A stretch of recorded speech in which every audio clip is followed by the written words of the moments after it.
for school. Parents can still choose to give their children all of the vaccinations if they wish. It's up to the parents. We're making recommendations that are strong, but it's up to the parents if they wish, and they will be covered by insurance. However, this updated recommendation finally aligns the United States with other advanced and developed nations around the world. More importantly, it aligns us with common sense and knowledge. Decades ago, children received only a small fraction of the vaccines required today. In those times, people were much healthier, and of course, the high rates of autism now observed did not exist. So there's a reason for such epidemic rates of autism. And we're going to bring it back to much closer to where it was. Well, we do not know exactly what the cause is with respect to autism. It is essential to our research efforts that we have the very best vaccine recommendations in the entire world. So we're reducing them. We're changing it to visits over a period of a year and a half. So they get 20% of what they would have gotten in one big shot. A big shot like the size of a large glass of something. This announcement is a major victory for parents' rights, for religious and constitutional rights, and for the gold standard science. And we will continue to do the research and update the recommendations as we learn more. And I think you're going to see some amazing results, breaking it up. It's not only that you're doing fewer vaccines or jabs, as they say, but you're doing them in a series of visits to the doctor, much smaller amounts. To ensure Americans benefit from these recommendations, my administration is fully committed to using every tool at our disposal, including a review of potential funding and finding. Frankly, we're doing funding and we're doing findings. And the findings will be announced almost immediately as we gain some strong surety. So now I'd like to have Bobby say a few words, followed by Jay, Heidi, and Jamie, and then I'll sign the executive order, which I'm very excited about, because I came in and I said, I want to find what's going on with autism. It's many, many times what it used to be years ago, and it gets progressively worse, and we had progressively more and more vaccines. So in a nutshell, and you can see it through this, we're breaking up the vaccines and we're breaking them up into time periods. Okay? Not so complicated. And we think we're going to have a tremendous result from doing that. Very simply, large amounts of vaccine, large amounts of like vats of vaccine are currently pumped into your child's body. And we're doing 20% of that at each visit. And we'll let time elapse between visits so the body can handle this massive amount of fluid being pumped in. I think it's going to make a big difference. You know, there are some groups that have virtually no problem with autism. And they, you know, I have to say this, they're groups that aren't big into the world of vaccines. So there's something wrong when we see record numbers all the time, every year for years and years. Every year gets higher, higher, higher autism. And we think we have a very good recommendation, and a lot of good things are happening. We're going to be releasing some very detailed papers. Here's another one, European countries versus the United States. Look at that. These are high-level, very medically powerful European countries. You see the top, that little chart says a lot, but that's the difference. So with that, I'd like to have Bobby say a few words, please, and then we'll go to the others. Please, Bobby. Thank you, Mr. President. I want to start by just reinforcing something the President said, which is the source of his concern about this issue. And I'll just give an example. In 1970, the biggest epidemiological study at that time in history was performed. And the university scientists from across this country looked at all the 8-year-olds in Wisconsin, about 900,000 children. And they were looking for autism, and they knew what autism looked like. And they came back with an incident rate of 0.8 per 10,000. So less than 1 in 10,000. The rate, according to CDC, today in this country is 1 in every 31 children. In California, it's 1 in every 19 children, 1 in every 12.5 boys. Oh, there has been a dramatic increase. One of the things that the industry likes to say, one of the talking points, which the press loves to parrot, is, oh, we're just noticing it more. But this is an absurdity, and this is an assertion that has been debunked again and again and again by peer-reviewed literature. But it's also debunked by common sense, because if we were just noticing it more, we would notice it in older groups. But we're not. We're only noticing it in kids who were born around 1989 or after. The older generations, you're not seeing those increases. So something happened in the mid-90s that changed our children, and it has to be an environmental exposure. Because genes don't cause epidemics. They can provide a vulnerability, but you need an environmental toxin. And what the president has charged us with is finding which one of those exposures or which collection of exposures are causing this epidemic. For decades, I fought for a simple principle. When it comes to the health of our children, government has an obligation to follow the evidence wherever it leads.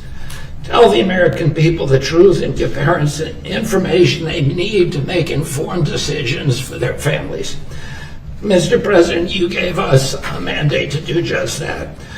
You directed HHS to examine America's childhood vaccine recommendations against the best available science and the practices of other developed nations. We did that work, and on January 5th, HHS and CDC overhauled the childhood immunization schedule, reducing the number of diseases universally recommended for vaccines from 17 to 11, and establishing distinct categories of recommendations based upon the scientific evidence. Our assessment found that the United States recommended more childhood vaccines than any other peer nation.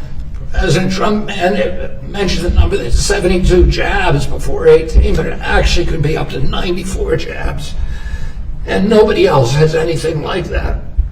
And then many other countries, or most other countries, achieve high vaccination rates through education, informed consent, and public trust rather than mandates.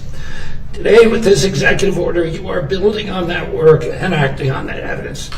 We will preserve access to vaccines, strengthen safety monitoring, expand research, give doctors and parents better information, and restore informed consent and parental choice to their rightful place in American medicine. At HHS, we're already moving across multiple agencies: FDA, CDC, NIH, ARPA-H, NTP, the National Toxicity Program, and other parts of the department. We have already launched unprecedented research effort examining vaccine safety and long-term health outcomes in American children. We are putting some of the largest health data sets in the country to work, including CDC's Vaccine Safety Data Link, FDA's BEST systems, and other major federal and private health data sources. We're pursuing dozens of studies and analyses. We are comparing health outcomes in vaccinated versus unvaccinated children. We're examining aluminum adjuvants, the timing of the hepatitis B vaccine, vaccines administered during pregnancy, and outcomes ranging from allergies to autoimmune disease to autism and other neurodevelopmental disorders. At NIH, the National Institute of Allergy and Infectious Diseases and the National Institute of Environmental Health Sciences are working with the National Toxicity Program on a comprehensive review of vaccine adjuvants, ingredients that are added to vaccines to amplify the body's immune response. They will determine what the existing science establishes and where uncertainty remains and where we need additional research. We're bringing that same determination to autism. NIH has launched the Autism Data Science Initiative with 13 research awards examining autism prevalence, causes, treatments, and services. 5 of these will include vaccines among the potential factors that they examine. Dr. Bhattacharya will discuss that work in greater detail. Next month, ARPA-H is preparing a major new initiative focused on foundational causes and biology of autism and on better diagnostics, treatments, technologies, and tools for people with autism and their families. We will examine every biologically plausible hypothesis and leave no legitimate scientific question unexplored. Mr. President, you have told us that you want answers, so do I. We have just over 2 years to finish the work, and I know you're impatient, and we are moving with urgency as that deadline demands. We will bring you actions and findings as soon as they are ready. We will not wait for the 90-day period, and within 90 days, as you have directed, we will deliver the full response required by this executive order. Our task force on safer childhood vaccines was established by Congress in 1986, but went dormant in 1998. Last year, after nearly 3 decades, this administration reinstated it as required by the statute, and yet it was discontinued. And you restored that congressional mandate. The task force is already working to expand vaccine options, examine the timing and sequencing of childhood vaccines, strengthen safety monitoring, advance research into alternative adjuvants, and continuously evaluate risks and benefits using American and international evidence. Taken together, this is what gold standard science means. No predetermined answers, no institutional taboos, no sacred cows, no hiding uncertainty. Test the hypothesis, examine the data, replicate the results, tell the public what we find, and be honest. This is the standard you have set for this administration. It's the standard I intend to enforce at HHS, Mr. President. You asked us to get this done, and we are getting it done. And we will keep working with urgency until American parents can have confidence in the medical advice that their government gives them is worthy of their trust. Thank you very much, Mr. President. Thank you very much. Thank you, Bobby. And Jay, please. Today's a historic day for public health in this country. The executive order recognizes the plight of millions of parents across the country with autistic children. Autism is a very complicated condition with very heterogeneous, ranging from relatively mild symptoms where kids are full functioning to a devastating condition that fundamentally alters their lives and the lives of their families. You've heard from Secretary Kennedy and from the President their passion for the plight of these families, to see how we can help them understand the condition, to help prevent those conditions from happening in the first place. And what this executive order does is it orders us at HHS to take this extremely seriously, as we have been for the last year and a half and more of the presidency. At the NIH, what we've done is we have established the Autism Data Science Initiative, which started almost a year more, actually more than a year ago, where we funded a dozen and more major research teams to answer the question of what is the cause of autism. It's a complicated biological phenomenon. It's not going to be a simple answer. It will have, as the Secretary said, potentially genetic predisposition, but that cannot possibly explain why we've seen such a large rise in autism. There must be some other environmental factors involved, and that's the basis for thinking that's driving these dozen and more research teams that are looking at this. The science takes time. It's very frustrating, and I know I felt that frustration myself. As a scientist, you don't get answers immediately, but the teams have been working assiduously for a year. And the main thing I want to emphasize that we've already accomplished in that year is we've changed how people and the scientific community thinks about autism. You've given them permission to ask the question that would otherwise have been difficult to answer otherwise. If you come to an answer that links autism to some other politically correct things, and you all of a sudden have this link, as a scientist, you fear that your career is going to be over. What we've done in this administration is we've given permission to scientists to honestly answer this question, to find the link for the first time. And with the change in the vaccine recommendations that the President has signed, what you have given is parents a choice, autonomy, a decision-making over how they want the vaccines given to their kids. I believe fundamentally that many vaccines are important.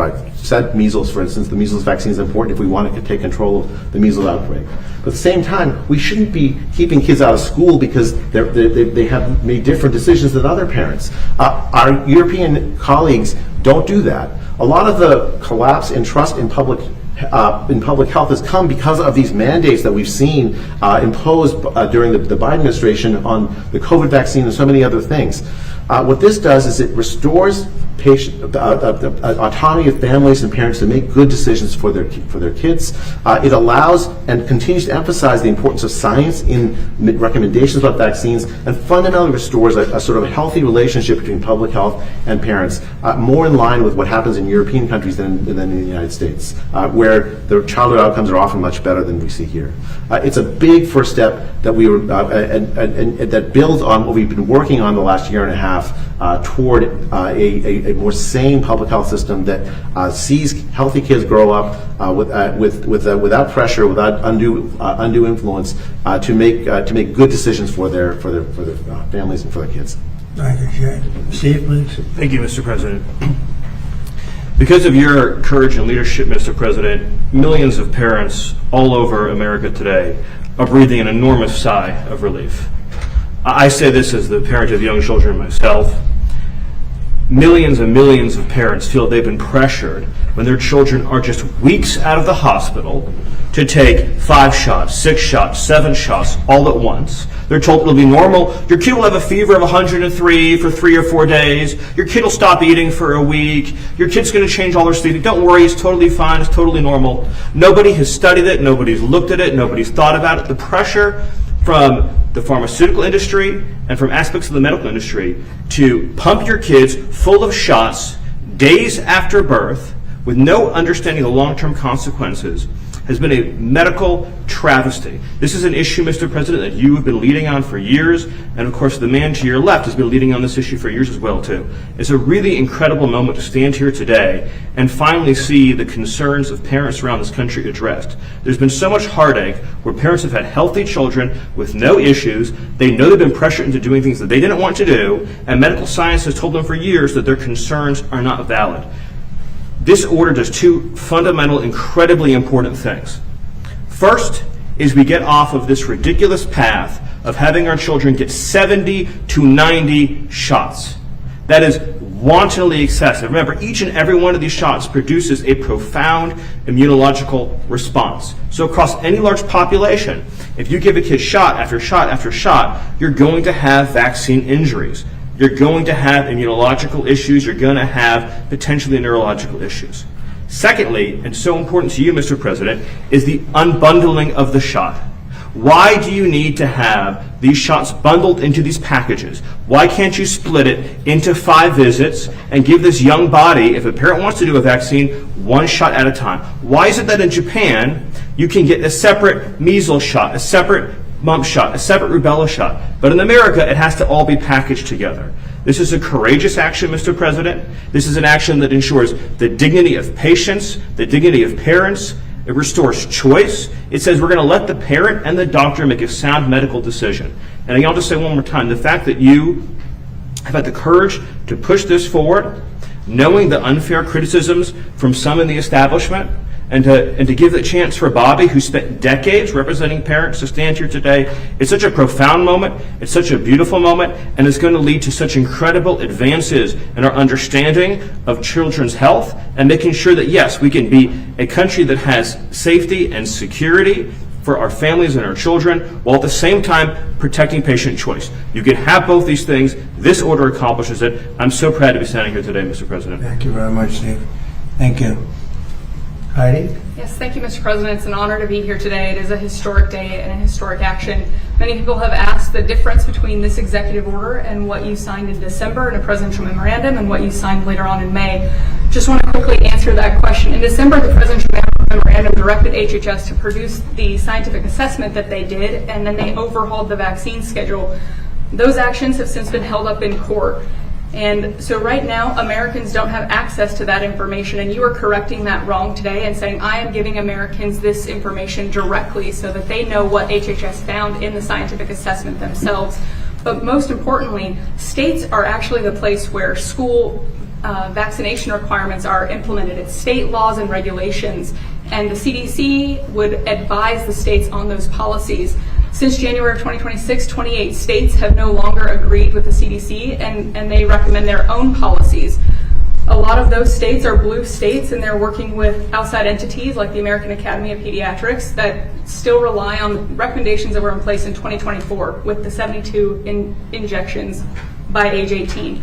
So you are saying, especially to states that are willing, take a look at this scientific assessment. These are the gold standard childhood vaccine recommendations, and you should put this into your state law so that when parents go to enroll their kids in school, they do not have to meet some of the requirements for the vaccines that are no longer recommended for all children. That brings us in line with European nations.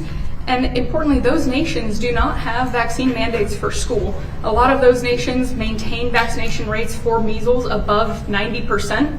Denmark, Ireland, Spain, Portugal all have vaccination rates for measles above 90% without mandates for school. And so they do that through increased public trust and education and letting parents be informed and make those decisions. We are encouraging to adopt those decisions here today. We do still recommend the measles vaccine for all children, but we want parents to be informed about the timing and to have the option to separate them out. So, Mr. President, this is a historic action. We are going to be working directly with states so that we're not reliant on the court case to resolve. We are doing it right away so that parents get the benefit from state laws changing. Great. Thank you Mr. very President. much. When you hear that number, where it was 1 in 10,000 20 years ago, and now it's 1 in 30, or in California 1 in 18, it's something happened in the meantime. Something happened environmentally or otherwise, but it's not just happenstance. Something went wrong. Some bad things were recommended. Think of it. So you have 1 in 10,000, and now it's 1 in 30. California 1 in 18. And we got to get to the bottom of it. Please. Thank you so much for having me. I'm a mom, first and foremost. I have a 3.5-year-old, and I have another one on the way. And Mr. President, we are so thankful for all the work you've done in this country with the vaccines, the food systems, you as well, Secretary Kennedy. I believe health is the #1 issue in this country. If you don't have health and we don't have a healthy country, we don't have anything at all. And no parent should feel the pressure of immediately their child is born and a bunch of vaccines are pressured and pushed upon them. This is about freedom at the end of the day. This is what this country was built on, freedom for parents to make the decisions that best suit their kid. And I'm not anti-vaccine at all, I'm pro-vaccine, but we want to be able to have the freedom to space it out and to choose which one works for our child. We don't believe that there's a one-size-fits-all solution for every child. So we're so thankful for everything that you're doing, Mr. President. It's just extraordinary. Like the polio vaccine, it's amazing. Other vaccines, amazing. But there's questions about. We're going to figure it out. And I think we'll, the expression is we have really no choice. And nothing bad can happen from what we're doing. Nothing bad can happen. It's possible it doesn't work. I don't think that's much of a possibility, frankly. We're going to learn a lot. And if we could go back 20 years, 25 years, something happened in between that would lead us to the kind of numbers that we're seeing. So could I have that and I'll sign it? Yes, sir. Very happy to sign it. This is your executive order on establishing gold standard vaccine recommendations, sir. As previous speakers have indicated, this is going to establish essentially a new vaccine schedule that is fully informed by the research and data that we have from HHS and NIH and other aspects of the government. It also takes a very hard line on some of the more paternalistic issues that we've been talking about here, sir, in terms of infringing on parents' religious liberty or really just parents' ability to make decisions for their children. So as Heidi said, this is a very big deal. We're not waiting for anyone else to take action, as you do so often, sir. We're just going ahead and doing the right thing based on all of the best available research to ensure that America's parents and children are being as best protected by the federal government as they can be. Very good. Thank you very much.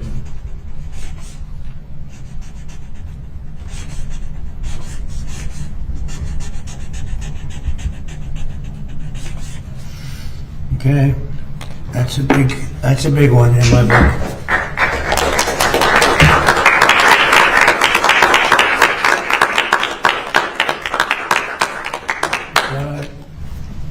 Any questions, please? Mr. President, in addition to this big announcement, you've also been posting about Iran today opposing their latest demands. You said this last round of talks was Iran's last chance before decapitation. So what now? What comes next? You'll find out. Are you still, are massive escalation, is that still on the table? Well, we have that, certainly that ability if we want to do that. Yeah, you'll find out. You said you're low-keying it with them, that you're semi-negotiating. What exactly does that mean? Well, they asked for reparations, you might say, or they asked for money for the damage that we've done. I said, that's a good idea. Well, we're going to ask for money for the damage they've done over a 50-year period. Whether you go SS Cole or whether you go all of the people that were so badly hurt, so badly wounded or killed, many thousands of people, and maybe damages for the 52,000 protesters over the last 4 months that were killed in Iran. We think their family should get damages for killing their person or their child or mother, father that were protesting. It's at least, it was 52,000 a month and a half ago. So now what is it? So if there's damages to be paid, I think Iran should pay those damages. Mr. President, are you frustrated with Senate Republicans and Leader Thune for going home for recess without passing the Save America Act? Well, I think they should pass voter ID. I think they should pass proof of citizenship. Basically, Save America, Save America Act. I think that should be something that we should absolutely get. Yeah. Mr. President, you're a proud father. Would you have vaccinated your children differently based on the recommendations? Well, I did. I took my children for 5 different vaccinations. In other words, I broke it up. The one visit where they just pump, what seemingly looks like gallons, where they pump so much in. I took all of my children from day one. I believed in this a long time ago. I took them with my wife. I took them through 5 different visits to the doctor. Essentially, they get 20% each, and I had no problem. So it's inconvenient. It's 5 stops, but it's something that I think will have a huge impact on autism. Yeah. Mr. President, the anti-weaponization fund, do you think it's still alive at this point, and are there any options that you're looking at to perhaps... Well, that'll be up to Todd Blanche. He's our new, and who will be, I think, a great Attorney General. Yeah, please. Thank you, Mr. President. Why does the establishment media so often seem to be against even asking questions about vaccines? It's amazing. When you come up with a recommendation for a vaccine, it could be the medical groups, the pharmaceutical groups, I don't know, but it is amazing. There's nothing that we lose with this. If the worst thing that would happen would be nothing happens.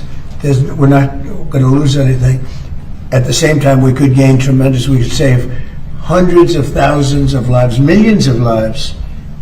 And I wish we could have done it a long time ago. We got stopped by court. We had a court, I guess, in Massachusetts that stopped us very early on. I believed in this for a long time, so now we're getting it done.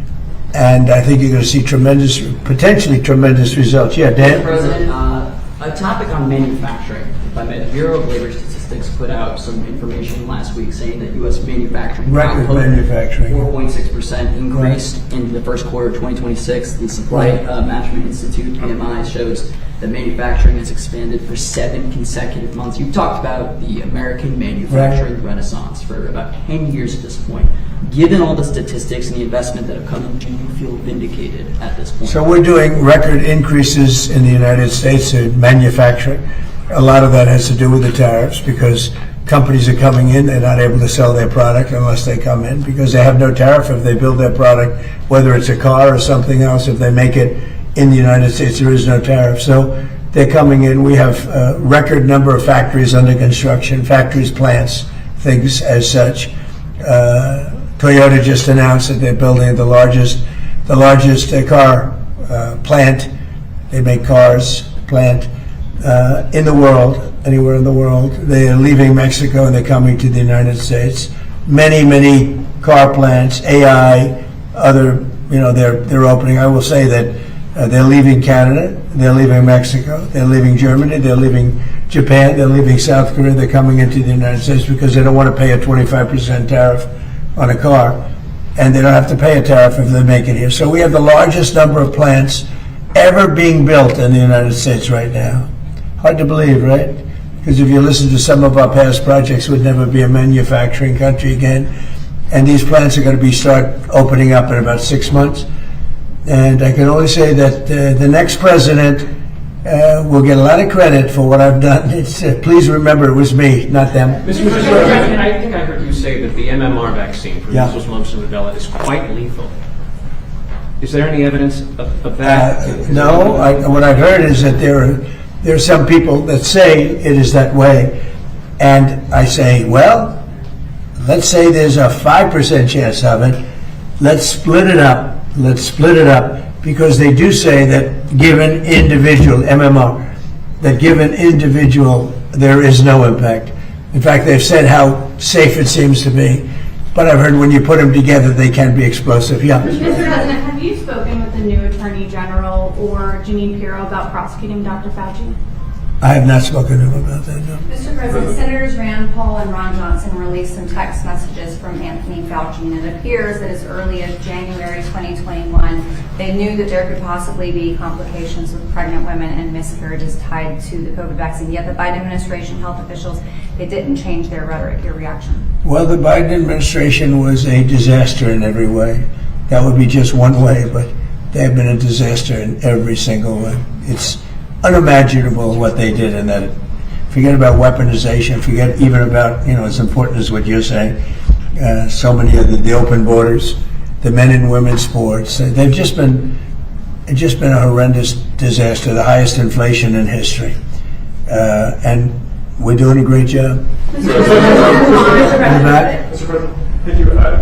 Unbundling the shots into more visits means more co-pays for families. What's your recommendation for families that can't afford to keep paying for those visits? Well, we're going to be working with them. We're going to work with the families, and we're going to make sure everything works out cost-wise very well. Yeah, please. Thank you, Mr. President. What recommendations do you have for Republicans, heading into midterms right now? And are Democrats, with the candidates they're putting forward, making life easier for Well, the one thing is we have jihadists being elected all over the place. We have this, whether it's communism, jihadism. It's a friend of mine called up. He said, really, you should use the word jihadist because that's what's happening. And I'm not sure that anybody, if you take a look at what happens in other countries, I think that's not going to be necessarily the way we want to live. But when you look at the radicalism and the craziness of the candidates and the stupidity of what they're suggesting, let's get rid of the Supreme Court, let's get rid of the presidency, let's get rid of the Senate. They want to get, sometimes I'd like to get rid of the Senate too, but I don't say it, and I wouldn't do it. But, they want to get rid of the Senate. They want to get rid of, ideally, the House, but they're thinking about maybe keeping the House. Isn't that nice? These are people that have been not successful. They're people that have been, in many cases, failures. They come from other failed countries, and they come here and they tell us how to run our country. They come from places like, I won't mention because I don't want to get myself into a controversy, but they come from countries that are not great. They come from, let's say, as an example, Somalia. They come in and then they tell us how our Constitution, how our Declaration of Independence, how it works. It doesn't work that way, and they're not smart. They have no aptitude. They have nothing going, and they're telling us how to run our country. And I just don't think it's going to happen. I think that they start off, now I may be wrong, but they start off with a big disadvantage. People don't want to have radical lunatics involved in running our country, and that's what we have. We have people that are saying things that are so great. Now they're denying it, or they say, well, I've changed my mind. They want to defund our police. They want to terminate our military. No military. We don't want any military in our country. We don't want our police to be paid anymore. They want our police down to almost nothing. It's doesn't make sense, right? Mr. President, going back to the subject of Iran, sir, can you give us an estimate of when you think the Strait of Hormuz will be? Well, it's open now. We're taking a lot of shit. It's open now. Look, the only one that has control of the Strait of Hormuz right now is the United States Navy. We have a blockade that's been infallible. It's a steel wall. And we let people in that we want to let in, and those people come in, and they've been coming in and they're going out. So it's actually open now. We do not let them go into Iran. They're not admitted into the strait to go to Iran. but it's open for others. Now, a little bit complex because they will, on occasion, drop a mine, and we find the mines. We've mine swept the entire strait, as you probably maybe heard, maybe you didn't hear, but we control the strait 100%. Now, can they make trouble? Yeah, they can make trouble. But they're broke. They have no money. Iran is broke, totally broke. And they're not paying their soldiers. They have inflation of 300% as of last night. I heard 309%. So we'll see what happens. But they've been bad for, they say 47, it's actually 50 now. 47, they've been saying it for 3 years. But for 50 years, they've been the bully of the Middle East. What they've done is terrible. They've killed hundreds of thousands of people. They've killed people, they've wounded and maimed people with the legs, the arms, with the roadside bomb is their bomb. They're very proud of it. And now they're paying a price. Thank you very much, everybody.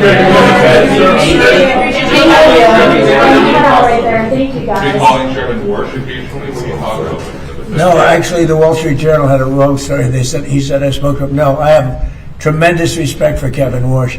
I've only spoken to him one time briefly a few days ago, just a conversation. Look, he's going to do it. He's going to run it. I know what he'd like to do, but he has to run it. And he's got a board. It's not only him. If it was up to him, it would be different. But he's got a board. But I've only, they said I speak to him all the time. And I've spoken to him one time since his assumption, since he took over. And great conversation, but he's a great guy. He's my pick. And I'm going with him 100%. But they made it sound like I live and breathe. I speak to Kevin all the time, every time. I spoke to him one time. Okay, thank you very much, everybody. Thank you, guys. Thank you. Thank you, sir. Any response to Netanyahu rejecting Moscow? Thank you, sir. Well, I put it out today on Truth. I do. I have a response. I put it out today on Truth. Thank you. Good response. The relationship is very good. Yeah. Thank you. Thank you, guys.